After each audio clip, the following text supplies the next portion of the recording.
Existing buildings are way more complicated to figure out than new buildings. It's insanity. But they want the test. They want the analysis. So I'm telling you, give it to them after you know what's going on. You use the real world to constrain the analysis. Isn't that neat? You actually have to get out and go look at the building. Turn off the computer and go and do a condition assessment of the building itself. And if you really listen, the building will tell you what's going on. You need to become a building whisperer. All right. For those of you who are American high school graduates who have never seen this before, this is a map of North America. And I want to point out a few things. Up here, there are only two seasons, this winter and last winter. Down here, there are only two seasons, hot and wet, and hotter and wetter.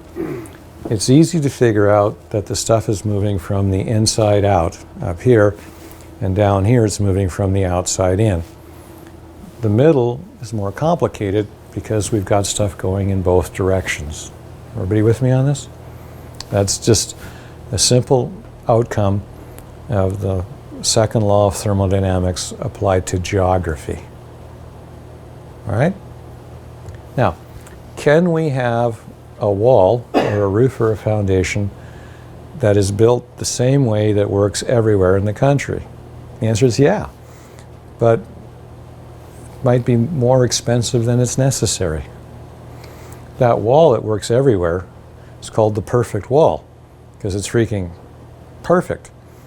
But that means we put all of our control layers on the outside of the structure.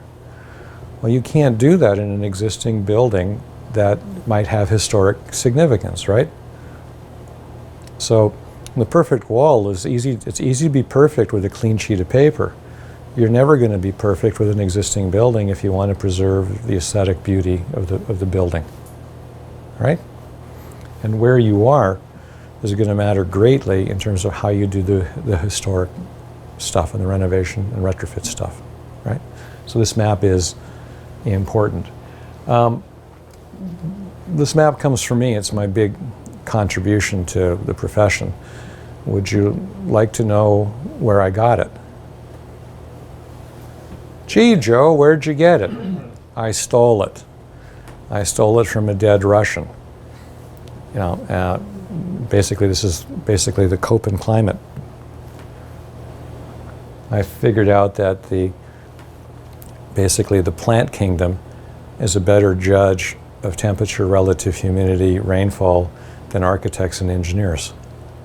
So I superimposed, a 100-year definition of climate and created hygrothermal zones. And this was then adopted by the IRC, IECC, and the IBC. So when you look at this map, this comes from a dead Russian from the plant side. Okay, why do you need to know that? Well, because these lines are rather arbitrary and capricious, aren't they? They shouldn't be, firm lines. They should be kind of airbrushed. I'm kind of in that space. If you go to Connecticut, on one side of the street is climate zone 4 and the other side of the street is climate zone 5, and you have different code requirements, that's freaking insane. But the building code enforces things on a county by county basis and lists them. And I was at the Albuquerque code hearings 3 or 4 weeks ago, and ASHRAE did this big study that wanted to change, 22 of 2,000 climate zones, counties into a different climate zones. That was never the intent. The intent was to say, look, just consider things in general. It's not a firm line. And oh, by the way, even if you're in a particular zone and you're in the middle of that zone, you might be sitting basically on a lake, and then a quarter mile away you're on a hill. It's not right. It's just we're taking judgment out of this, and I'm saying it's insanity. We need to put the judgment back. So I'm real proud of this, but now I'm embarrassed because it was never meant to be rigid. It was just meant to give you an idea of what you should consider. You know, I want to give the professionals the right of judgment. Give them the right of judgment back again. And people are terrified. Engineers and architects are terrified of exercising their professional judgment. And I'm saying, stop. That's why you're a professional. And the code is stupid. You want to be smarter than the code. You get the idea. Then my next map is a map of rainfall. And I've divided it into 20 inches of rain, from 0 to 20, 20 to 40, 40 to 60, above 60. Why did I do that? Well, because if I choose boundaries of 10, the map would be too complicated.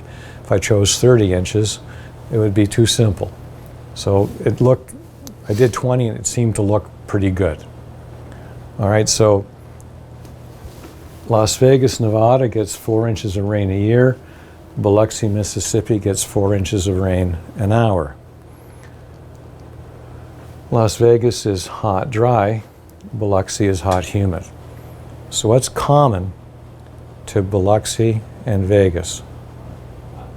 Casinos. You people clearly do not get out very much. The same companies that own, manage, construct, design, operate casinos in Vegas do the same thing in Biloxi, Mississippi. And they are built the same way, which is colossally stupid. You know, we have a lot of over air-conditioned buildings in Las Vegas with vinyl wallpaper on the inside, with a face-sealed synthetic stucco EIFS on the outside, with a rooftop exhaust system creating a negative pressure, which is perfectly okay to be under a negative pressure in a hot, dry climate with a vapor barrier on the inside, with a second-rate rain control system on the outside, because it doesn't freaking rain in Vegas, and it's okay to suck. Right? You put that building into Biloxi, Mississippi, and you hope for the hurricane to hit so that you can rebuild it and blame an act of God on the failure as opposed to an act of stupid architecture, engineering, and construction. Everybody understand what I'm getting at? So a McDonald's Big Mac should taste the same way everywhere in the country, but the store probably should not look the same. Is that kind of? But you've got these companies that want to have their look. So, you know, Holiday Inn is based in Memphis, I guess, I forget where. So let's have all of the Holiday Inns look the same.